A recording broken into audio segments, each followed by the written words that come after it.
السميع العليم من الشيطان اللعين الرجيم بسم الله الرحمن الرحيم الحمد لله المعروف من غير رؤية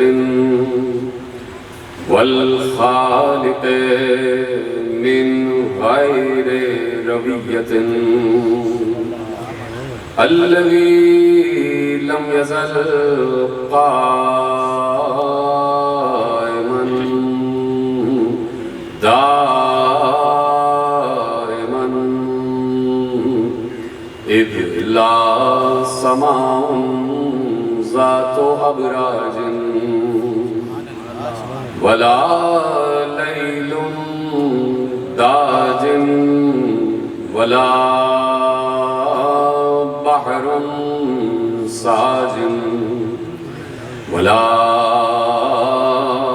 أرض ذات مهاد ولا خلق ذو اعتماد والصلاة والسلام والتحية والإكرام على نبي الرحمة وخازن المغفرة وقائد الخير والبركة ومنقذ العباد من الهلكة سيدنا ومولانا أبي القاسم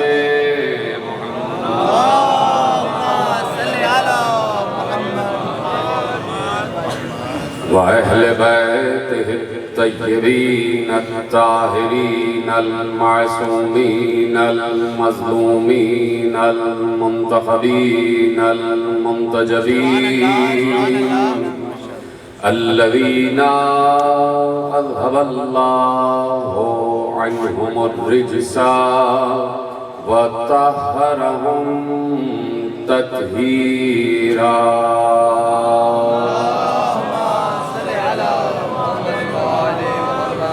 أما بعد فقد قال الله سبحانه وتعالى في محكم كتابه المجيد وفرقانه الحميد وقوله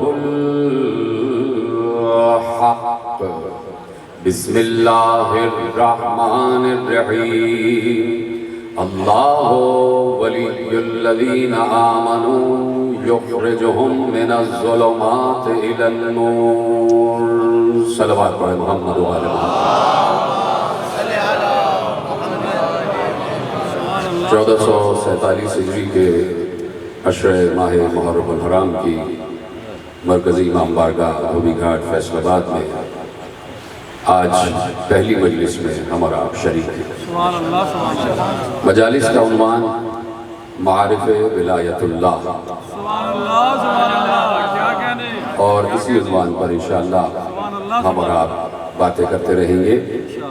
اور یہ جو معارف ولایت اللہ ہیں، اللہ کی ولایت کی معرفت، یہ اس وقت تک نہیں ہو سکتی جب تک اللہ کے بنائے ہوئے ولیوں کو نہ پہچان جائے. یہ ہماری تقریر کا عنوان ہے اور یہی مضمون رہے گا انشاءاللہ. اور یہ جو اس وقت ہم مجلس عزا کے فرش پر بیٹھے ہوئے ہیں، تو میں کسی منزل پر بس کر رہا تھا اور آپ کے حوالے یہ بات آج ضروری ہے کہ کروں کہ اللہ قادر مطلق ہے. اللہ ہر شے پر قدرت رکھتا ہے. اس نے ایک موقع پر یہ بھی دکھا دیا کہ وہ کس طریقے سے اس پوری کائنات کو رزق تقسیم کر رہا ہے. کسی نبی کو رزق تقسیم کر کے دکھایا کہ میں ایسے رزق تقسیم کرتا ہوں. کسی نبی کو تخلیق کر کے بتایا کہ میں ایسے خلق کرتا ہوں. کسی نبی کو مردے زندہ کر کے بتایا کہ میں ایسے مردے زندہ کرتا ہوں۔ اسی طریقے سے اللہ نے اپنی قدرت کے مظاہر مختلف طریقوں سے، مختلف زاویوں سے، مختلف انبیاء کو، مختلف رسولوں کو، مختلف اولیاء کو دکھائے۔ میں صرف یہ عرض کرنا چاہتا ہوں کہ وہ قادر مطلق ہے، وہ چاہتا یہ زمین اور اس زمین کے تمام ساکنان ارض جتنے بھی رہ رہے ہیں، اس زمین پر 24 گھنٹے دن بھی ہو سکتا تھا، 24 گھنٹے رات بھی ہو سکتی تھی، لیکن اس نے زمین کے اس خطے میں آدھے دن رکھا ہے اور آدھا یوم رات رکھی ہے۔ 12 گھنٹے دن ہوگا، 12 گھنٹے رات رہے گی۔ تو اب یہ ایسا ہے کیوں؟ یہ زمین جو گردش کر رہی ہے سورج کے گرد، تو جس زمین کا زاویہ سورج کے سامنے آ جاتا ہے ادھر دن نکل آتا ہے، اور جو سورج کے سامنے نہیں ہوتا وہاں رات ہوتی ہے۔ اسی طرح اس وقت ہم یہاں بیٹھے ہیں زمین کے اس حصے میں کہ جو اس وقت سورج سے مقابلہ کر رہا ہے، تو یہاں پر دن نکل آیا اور آپ جاگ گئے، اور جاگ کر آپ مجلس حسین میں آ گئے۔ اسی طریقے سے زمین کا وہ حصہ کہ جو اس وقت سورج سے دور ہے، وہاں اس وقت ہو رہی ہے رات، تو وہاں دن کیوں نہیں ہو رہا؟ اللہ قادر مطلق ہے، اسے روشنی کرنے کے لیے سورج کی احتیاج نہیں ہے۔ وہ ہر موقع پر ہر جگہ دن کر سکتا تھا، لیکن اس نے یہ اصول قائم کیا ہے کہ تم جب رات آ جائے تو آرام کیا کرو۔ ہم نے رات بنائی ہے آرام کرنے کے لیے، اور جب رات آ جائے تو دن بھر کے تھکے ہارے مسافر جا کے اپنے بستروں پر سو جاؤ، اور جب سو جاتے ہو تو تمہیں اپنی خبر نہیں ہوتی تو دنیا کی کیا خبر ہوگی۔ جب سو جاتے ہو تو تم نماز نہیں پڑھ رہے ہوتے، جب سو جاتے ہو تو تم کوئی عبادت نہیں کر رہے ہوتے، جب سو جاتے ہو تو تم ذکر اللہ نہیں کر رہے ہوتے، جب سو جاتے ہو تو تم تسبیحات نہیں کر رہے ہوتے، تم سو جاتے ہو۔ میں یہ سمجھتا ہوں کہ اللہ نے آدھا دن آدھی دنیا میں اس لیے رکھا اور آدھی رات آدھی دنیا میں اس لیے رکھی کہ اگر کہیں پر آدھی دنیا سو جائے تو کہیں پر آدھی دنیا جاگ بھی رہی ہو۔ وجہ یہ ہے کہ وہ نہیں چاہتا کہ اس روئے عرش پر کوئی لمحہ بھی ایسا ہو کہ جس لمحے میں انسان ذکر حسین سے غافل ہو جائے۔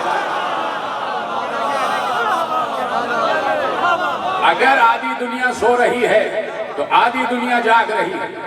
اس وقت ہم جاگ کر ذکر حسین کر رہے ہیں، اس وقت مغربی حصوں میں رات ہو چکی ہے، وہ سو چکے ہیں، لیکن دنیا میں ذکر حسین جاری اور ساری، اور اسی ذکر حسین کی بدولت ذکر اللہ اور اللہ کی تسبیحات ہو رہی ہیں۔ مجھے بتایا جائے کہ میں مسلسل یہ جملہ عرض کرتا ہوں کہ یہ ذکر حسین سوائے ذکر اللہ کے ہے کیا؟ یعنی آپ نے جملہ محفوظ کیا ہے کہ نہیں؟ یہ ذکر حسین ذکر اللہ ہے۔ مجھے بتائے عالم اسلام کہ اسی منبر عزا سے توحید بھی بیان کی جاتی ہے، اسی منبر عزا سے رسالت و نبوت بھی بیان کی جاتی ہے، اسی منبر عزا سے امامت بھی بیان کی جاتی ہے، اسی منبر عزا سے قیامت بھی بیان کی جاتی ہے، اسی منبر عزا سے اللہ کے صفات بھی بیان کیے جاتے ہیں، اسی منبر عزا سے اللہ کے تمام تر ذات کی بات بھی کی جاتی ہے۔ تو یہی پر تو ہم آ کر یہ کہنے میں حق بجانب ہو جاتے ہیں کہ جہاں حسین ہے وہیں اللہ ہے، جہاں پر ذکر حسین ہے وہیں ذکر اللہ ہے، وہیں ذکر اللہ ہے۔ نہیں تو ہم یہ بات بھی کہنے میں حق بجانب ہے کہ دونوں طرف اللہ کا نام لیا جا رہا تھا۔ سن 61 ہجری میں دونوں طرف اللہ کا نام لیا جا رہا تھا۔ تمہیدی تقریر ہے، اور آپ کو پتا ہے کہ پہلی تقریر میرا ایک پیغام ہوتی ہے کہ جو جہاں جہاں تک چاہے دنیا سنتی چلی جائے، دونوں طرف ذکر اللہ ہو رہا تھا، دونوں طرف والے اللہ کو مان رہے تھے، دونوں طرف والے اللہ کو مان رہے تھے۔ وہاں پر بھی اذانیں ہو رہی تھی، یہاں پر بھی اذانیں ہو رہی تھی۔ بہت سی گفتگو سنی ہے آپ نے اس منظر پر، لیکن ایک جملہ میرا لے جائیے کہ اس طرف بھی اذانیں تھی، اس طرف بھی اذان، اس طرف بھی نماز، اس طرف بھی نماز، اس طرف بھی جہاد کے شوقین اور اس طرف حکم جہاد دینے والے کا نواسا۔ جو فرمائی آپ نے، یعنی اس طرف بھی حاجی، اس طرف بھی حاجی، ہر چیز ہو رہی، نمازیں پڑھی جا رہی ہیں، ذکر اللہ ہو رہا ہے، وہاں بھی تسبیحات ہو رہی ہیں، وہاں پر بھی کچھ ایسے لوگ تھے کہ جن کے ماتھوں پر سجدوں کا داغ تھا.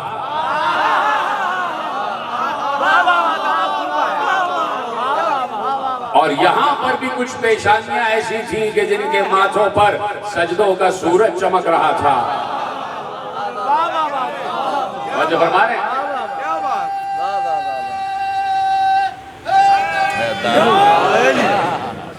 یہاں پر بھی سجدہ گزار، وہاں پر بھی سجدہ گزار، سب کچھ وہی تھا. وہاں کوئی یہودی نہیں آ گئے تھے. سن 61 ہجری میں حسین کے مقابلے پر یہودی نہیں تھے، اور عیسائی تو کبھی آیا ہی نہیں مقابلے. عیسائی تو آل محمد کے مقابلے پہ، محمد و آل محمد کے مقابلے پہ کبھی آیا ہی نہیں. ایک دفعہ آنے کی جرت کی تھی، لیکن خود ہی کہہ کے ہٹ گیا. وہ چہرے دیکھ رہے ہیں، اگر پہاڑوں سے کہیں تو پہاڑ اپنی جگہ سے ہٹ گیا.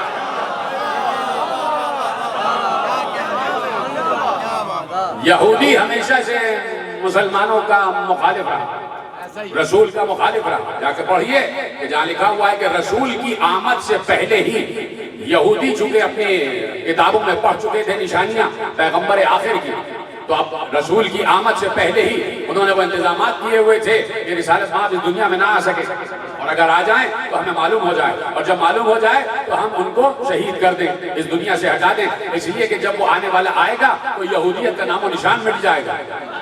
یعنی یہودیت کو اصل خطرہ محمدیت سے ہے. لیکن یہ سمجھے اس بات کو، یہودیت کو اصل خطرہ محمدیت سے ہے، اسے کسی اور سے خطرہ نہیں ہے. اسے یزیدیت سے خطرہ نہیں ہے، اسے حسینیت سے خطرہ ہے. اسے یزیدیت سے خطرہ نہیں ہے، اسے حسینیت سے خطرہ ہے، اسے محمدیت سے خطرہ ہے. تو وہ ہمیشہ پیغمبر آخر کے مقابلے پر آیا. تو اب جو حسین کے مقابلے پر آئے وہ بھی یہودی نہیں تھے، وہ بھی عیسائی نہیں تھے، وہ کوئی بتوں کو نہیں پوج رہے تھے. وہ علیحدہ بات ہے کہ اجازت ہے ایک آیت آپ کے حوالے کرنا چاہتا ہوں. اس منزل پر یہ آیت پڑھ دینا بالکل برمحل ہوگا کہ وہاں پر بت پرست نہیں تھے. حسین کے سامنے بتوں کو پوجنے والے نہیں تھے. انہوں نے کوئی نیا بت نہیں بنا لیا تھا.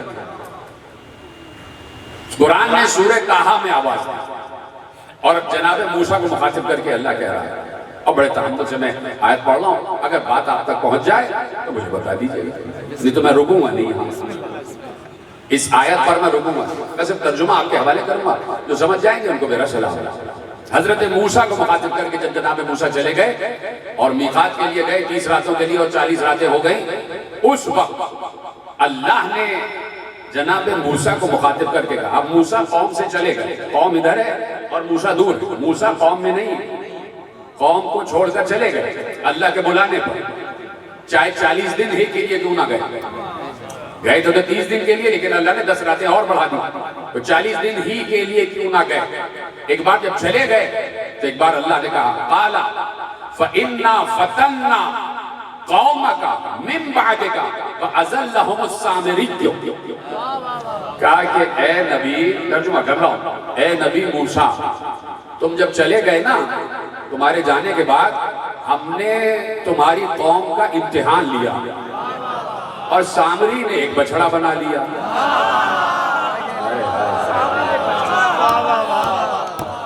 سامری نے بچڑا بنا لیا تو ہم نے اس کے ذریعے سے تمہاری قوم کا امتحان لیا کہ بچڑے کو مانو گے یا نبی کو مانو گے، یا نبی جسے چھوڑ جائے اسے مانو گے.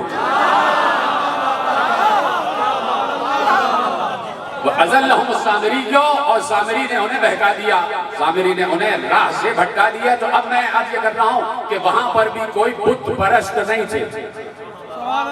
توجہ فرما رہے ہیں آپ. اور ادھر خود بانی اسلام کا نواسا. تو اب فرق کرنا پڑے گا، عالم اسلام کو فرق کرنا پڑے گا اور فرق تلاش کرنا پڑے گا کہ حق کدھر. چپ ہو گیا. دونوں طرف 61 ہجری میں نمازیں ہیں، روزے ہیں، حج ہیں، زکوٰۃ دینے والے ہیں، جہاد کرنے والے. تو اب دیکھنا پڑے گا کہ حق کس طرف، اور پھر یہ دیکھنا پڑے گا کہ علیہ السلام کون ہے اور علیہ اللعن کون ہے. ٹھیک ہے؟ تو اب دیکھنا پڑے گا کہ حق کس طرف ہے. تو اس میں کوئی دیکھنے کی گنجائش ہی نہیں ہے، اس میں کوئی ایسی بات ہی نہیں ہے کہ ہم تقاضا کریں کہ دیکھو اور تحقیق کرو. اس میں تو بات بالکل صاف ہے کہ حق ہمیشہ سے حسین کی طرف رہا ہے، اور جو حسین کے مقابلے پہ آ جائے وہ باطل رہا ہے. آپ کہیں گے دلیل؟ میں کہوں گا دلیل ابھی تو دے چکا کہ اگر حسین حق پر نہ ہوتے تو کبھی بھی نبی مباہلے میں حسین کو اپنے سے آگے نہ لے جاتے. اتنے سلامت رہے آپ اگر باتیں آپ تک پہنچ رہی ہیں. توجہ فرما رہے ہیں آپ؟ تمہیدی تقریر ہے، اور کل سے ہم اس موضوع کو کھولیں گے اور آپ کے حوالے کریں گے کہ اصل میں ولایت اللہ ہے کیا. توجہ ہے آپ کی؟ اور خدا آپ کو سلامت رکھے، شاد و آباد رکھے. سب کو یہاں سے وہاں تک جتنے بھی حضرات، جتنے بھی مومنین مومنات پوری دنیا میں ہیں، سب کو چادر زہرا کے سائے میں دیتا ہوں. سب کو حضرت ابو الفضل عباس کے علم کے سائے میں دیتا ہوں. پروردگار سب کو اپنی حفظ و امان میں رکھے، جان مال عزت آبرو اور ایمان کی حفاظت فرمائے. تو اب یہ ہے وہ حق کہ جہاں پر حسین بتا رہے ہیں کہ ہم حق پر ہیں. اس لیے میں مجبور ہوں یہ جملہ کہنے کے لیے، اس لیے کہ جملہ آپ کے اذہان عالیہ میں محفوظ ہے، اور میں اسی امام بارگاہ میں کم از کم 2 مرتبہ یہ باتیں آپ کے حوالے کر چکا. لیکن میرے موضوع میں ہے تو آپ کے حوالے کرتا ہوں کہ حسین نکلے کس لیے ہیں، کس لیے نکلے ہیں حسین. اس سے پہلے بہت سے لوگ تھے، اور حسین کے ساتھ بھی مکے میں اور مدینے میں بہت سے لوگ تھے کہ جو اسلام اپنے دلوں میں بسائے ہوئے تھے وہ کیوں نہ نکلے، اور حسین کیوں نکلے. میرا ساتھ دیتے جائیں. بڑی فکری گفتگو آپ کے حوالے کر رہا ہوں تاکہ نوجوانوں تک پہنچ جائے کہ مدینے میں سارے صاحبان اسلام موجود تھے. حسین کے لیے نکلنا کیوں ضروری تھا اور باقی کے لیے نکلنا کیوں ضروری نہیں تھا؟ حالانکہ یہ سب کے لیے ضروری تھا. اگر نہیں نکلے تو کیوں نہیں نکلے، اور حسین نکلے تو کیوں نکلے. یہ بالکل وہی تسلسل ہے کہ جو علی ابن ابی طالب نے بتایا کہ اب جیسے ہی جملہ کہوں گا، پڑھا لکھا مجمع میرے سامنے بیٹھا ہوا ہے اور آپ تک وہ جملہ پہنچ جائے گا کہ جیسے ہی صفین میں علی ایک قتال ہو رہا ہے، تلواریں چل رہی ہیں، تلوار سے تلوار ٹکرا رہی ہے، اور ایسے میں جب وہاں پر شکست کے آثار نمودار ہوئے، یعنی جب بھی باطل شکست خوردہ ہوتا ہے تو کوئی نہ کوئی ایسا حربہ اختیار کرتا ہے کہ حق کو مجبور کر دے کہ ہم پر حملہ بند کر دو. میں کہاں بیٹھا ہوں، آپ کہاں بیٹھے؟ کوئی نہ کوئی حربہ ایسا اختیار کرتا ہے کہ حق کو مجبور کرے کہ جنگ بند کر دو. ادھر سے قرآن نیزوں پر آئے، ٹھیک ہے، اور ادھر سے سارا معاملہ ہو گیا، اور جب معاملہ ہو گیا تو حکم قرار دیا گیا، اور ادھر سے یہ آواز آنے لگی علی نے کہا قتال ہوگا. ادھر سے آواز آ رہی تھی کہ لا حکم الا للہ ولا امر الا للہ. اللہ کے علاوہ کوئی حکم نہیں دے سکتا، اللہ کے علاوہ کوئی امر نہیں دے سکتا. تو سب نے کہا یا علی، دیکھیے یہ کہہ رہے ہیں یہ اللہ کو مانتے، اور یہ کہہ رہے ہیں کہ حکم صرف اللہ کا، امر صرف اللہ کا. یا علی، یا ابو الحسن، یا خلیفۃ اللہ، یا خلیفۃ المسلمین، آپ رک جائیے، اس لیے کہ وہ اللہ کا نام لے رہے ہیں. تو اب علی نے بتایا، کہا کہ ہاں کلمہ ان کا جملہ تو حق ہے، لیکن اس کے پیچھے جو ان کی نیت ہے وہ باطل ہے. توجہ ہے آپ کی؟ میں نوجوان دوستوں سے مخاطب ہوں، بزرگ مجھ سے بہتر جانتے ہیں، اور میری خوش قسمتی ہے کہ یہاں سے وہاں تک آگے پیچھے دائیں بائیں سارے نوجوان میرے افکار سن رہے ہیں اور میرے جملے آپ کے حوالے ہو رہے ہیں. اس کو جذب و کشف کی کیفیت میں لیتے آئے. کہا کہ بھائی جملہ جو ہے وہ تو حق ہے، لیکن ان کے پیچھے جو اس کی نیت ہے وہ باطل ہے، جو مراد ہے وہ باطل ہے. کیوں؟ اس لیے کہ آپ اگر یقیناً صحیح لوگ بیٹھے ہیں اسی بات سے سمجھ جائیں گے کہ حسین نکلے کیوں ہیں. فوراً علی نے کہا یہ بات تو صحیح کہہ رہے ہیں، لیکن ان کے پیچھے جو نیت ہے وہ باطل ہے. اس لیے کہ حکم تو ہے ہی اللہ کا، لیکن اللہ آ کے حکومت نہیں کرتا، حکومت وہی کرتا ہے جس کو اللہ کہے. کہ حاکم اللہ کی طرف سے ہوتا ہے، حاکم اللہ کی طرف سے ہوتا ہے. آدم کے دور میں حکم اللہ کا تھا یا نہیں؟ اب میں سمجھا رہا ہوں بات، میری بات سمجھیے گا. آدم کے دور میں حکم اللہ کا تھا، نوح کے دور میں حکم اللہ کا تھا، ابراہیم کے دور میں حکم اللہ کا تھا، داؤد کے دور میں حکم اللہ کا تھا، سلیمان کے دور میں حکم اللہ کا تھا، موسیٰ کے دور میں حکم اللہ کا تھا، عیسیٰ کے دور میں حکم اللہ کا تھا یا نہیں؟ جب حکم اللہ کا تھا تو اللہ نے آدم کو کیوں بھیجا؟ خود نبی بن کے آ جاتا. ولایت اللہ کی بات کر رہا ہوں، سمجھے اس بات کو. جب حکم آدم کے دور میں بھی اللہ کا تھا تو اللہ خود کیوں نہیں آیا؟ خود حاکم کیوں نہ بنا؟ کیوں کہا تم میرے سبارڈینیٹ تھے؟ آدم سے کہا تم میرے خلیفہ و خلاف، میرے بعد سبارڈینیٹ ہو، اس دنیا پر خلافت تمہاری ہے، ہم تمہیں بھیج رہے ہیں۔ کیوں؟ خود کیوں نہیں آ رہا؟ خود کیوں نہیں آ رہا؟ خود حاکم کیوں نہیں بن رہا؟ چھوڑ دو سب کو۔ سلیمان، جناب سلیمان کو حکومت کیوں دی؟ خود کیوں نہیں حاکم بن گیا کہ بتاتا کہ ہم ملک کو کیسے چلاتے؟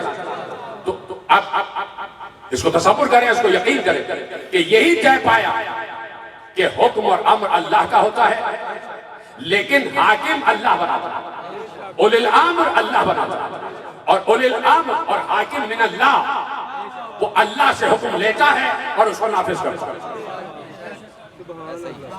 ایسا ہی ہے، وہ اللہ سے امر لیتا ہے، اللہ سے حکم لیتا ہے اور اسے نافذ کرتا ہے۔ یہ ہے۔ اب ضروری ہے حضرت آدم پر کہ وہ بتائیں کہ میں خلیفۃ اللہ ہوں۔ یہ تو بات کہنی تھی، آپ پیچھے رہ گئے۔ اب ضروری ہے حضرت نوح پر کہ وہ بتائیں کہ میں خلیفۃ اللہ ہوں، اللہ نے مجھے بھیجا۔ اب واجب ہے حضرت ابراہیم پر کہ وہ نمرود کو بتائیں کہ میں ہوں اللہ کا نمائندہ۔ اب واجب ہے حضرت داؤد پر کہ وہ دنیا کو بتائیں کہ میں ہوں خلیفۃ اللہ۔ اب واجب ہے حضرت سلیمان پر کہ وہ امت کو بتائیں کہ میں ہوں اللہ کی طرف سے مقرر کردہ حاکم۔ اب واجب ہے حضرت موسیٰ پر کہ وہ دنیا کو بتائیں کہ میں ہوں اللہ کی طرف سے بھیجا ہوا نمائندہ۔ اب واجب ہے حضرت عیسیٰ پر کہ وہ دنیا کو بتائیں کہ میں ہی اللہ کی طرف سے بھیجا ہوا نمائندہ ہوں۔ اب واجب ہے مصطفیٰ پر کہ وہ دنیا کو بتائیں کہ میں ہی اللہ کی طرف سے حجت ہوں۔ تو مجھے بتاؤ، یہ بات بھی طے شدہ ہے کہ قیامت تک یہ دنیا حجت خدا سے خالی نہیں رہے گی۔ تو علی یہی بتا رہے تھے کہ آدم سے مصطفیٰ تک جب ہر نمائندے پر یہ بات واجب تھی کہ وہ بتائے کہ میں ہوں خلافت کا حقدار، میں ہوں حاکمیت کا حقدار، اور میری طرف سے یہ حکم چلے گا اور میں ہی اللہ کی طرف سے مقرر کردہ نمائندہ ہوں۔ تو علی نے یہی کہا کہ آدم سے مصطفیٰ تک جب کوئی خاموش نہ رہا تو میں کیسے خاموش ہو رہا ہوں؟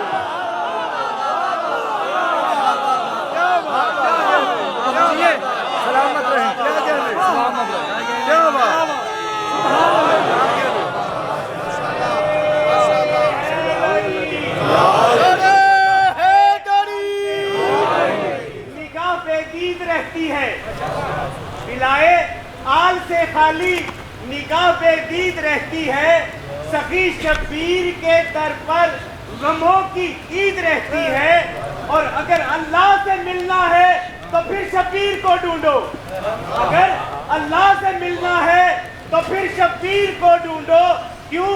جہاں شبیر رہتے ہیں وہی توحید رہتی ہے۔ حق نعرہ حیدری۔ تو جو ہے علی بھی یہ کہہ رہے ہیں کہ مجھے یہ بتانا ہے کہ حاکمیت میری ہے، حاکمیت میری ہے، حکم اللہ کا ہے، حاکم میں ہوں۔ یہ علی اس لیے نہیں چاہ رہے تھے کہ خدا نخواستہ علی کو کوئی طمع و حرص تھی خلافت کی، یا حاکمیت کی طمع و حرص، یا لالچ تھی کہ مجھے حکومت مل جائے، نہیں، وہ حکومت لے کے کیا کرے گا کہ جس کو لوگ خدا بنانے پہ تیار تھے اور اس نے خدا بننے سے انکار کر دیا۔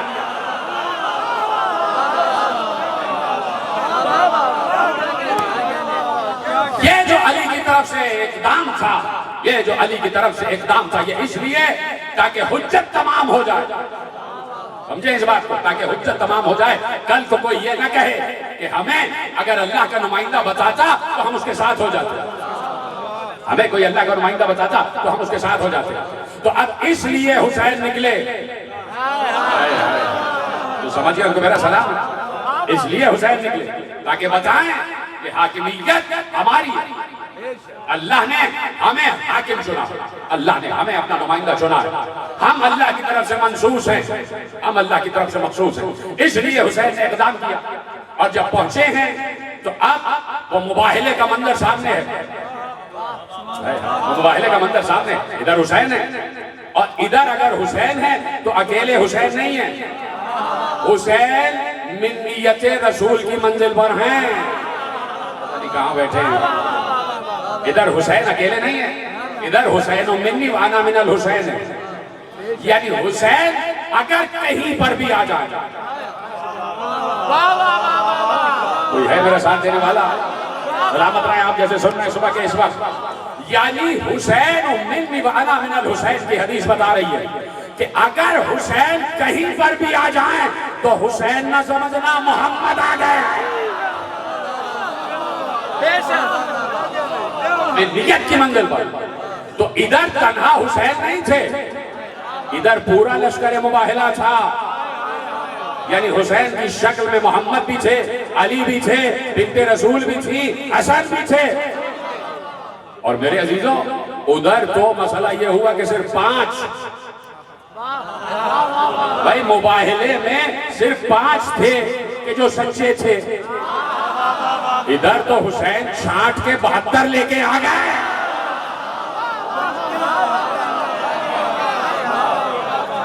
توجہ فرما رہے ہیں؟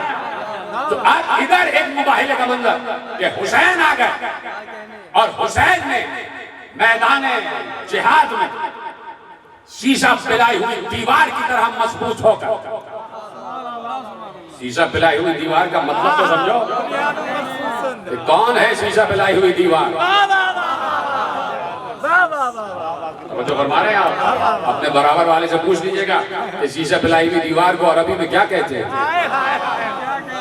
جو فرما رہے ہیں آپ، تو اب حسین شیشہ پلائی ہوئی دیوار کی طرح جم گئے اور جم کر بتایا کہ ہم کٹ جائیں گے، ہٹیں گے نہیں، ہم کٹ جائیں گے، ہٹیں گے نہیں، ہم ہٹیں گے نہیں۔ اور اس لیے حسین نے بتایا کہ جدھر ہم ہیں ادھر رحمت، جدھر ہم ہیں ادھر رحمت، اور جدھر ہم نہیں ہیں ادھر زحمت، جدھر ہم نہیں ہیں ادھر زحمت۔ چپ ہو گئے آپ اور اپنے مقررہ وقت میں مجھے گفتگو کامل کرنا، جدھر ہم نہیں ہیں ادھر زحمت ہی زحمت۔ توجہ ہے نا؟ یہ رحمت کا لفظ آیا کہاں سے؟ یہ کیا بندوں کا بنایا ہوا ہے؟ درود بھیجتے ہیں نا آپ، اس درود کے مطلب میں کیا لکھا جاتا ہے؟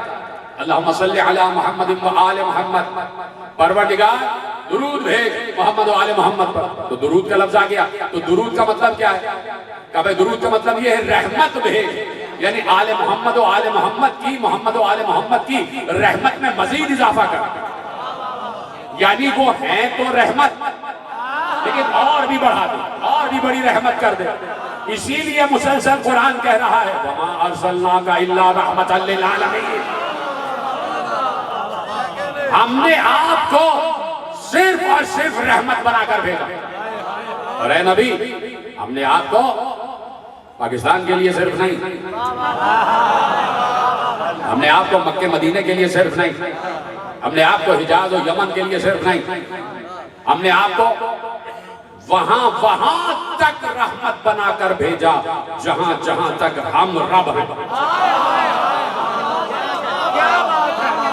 یہ ہے اس پر مجھے فخر ہے، وہاں تک رحمت بنا کر بھیجا کہ جہاں تک ہم رب ہیں، ہم نے وہاں تک آپ کو رحمت بنا کر بھیجا، وہاں تک۔ دیکھیے یہ اللہ جو ہے نا پروردگار ہمارا اس وقت ہمیں دیکھ رہا ہے، اور جو اس وقت ویڈیو کے ذریعے ہمیں دیکھ رہے ہیں انہیں بھی اللہ دیکھ رہے ہیں، اور جو آل محمد پر یقین نہیں رکھتے اللہ انہیں دیکھے گا۔